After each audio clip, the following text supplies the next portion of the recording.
দাওয়াতের ময়দানে আছে মুমিন প্রাণে আল্লামা সাঈদীর উত্তর সুরি। আজ হারি আজ হারি আজ হারি মিজানুর রহমান আজ হারি।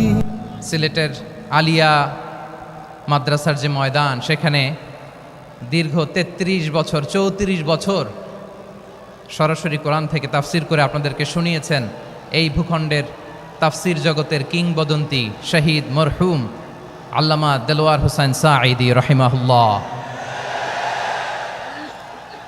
আমরা আমাদের আল্লামার জন্য দোয়া করি, আল্লাহ তাআলা মরহুম আল্লামা দেলোয়ার হোসেন সাঈদী রাহিমাহুল্লাহর জীবনের সকল খেদমাগুলোকে আল্লাহ তাআলা কবুল করে নিক। ওনার কবরটাকে আল্লাহ তাআলা কোরআনের নূর দিয়ে মোনাওয়ার করে দিক।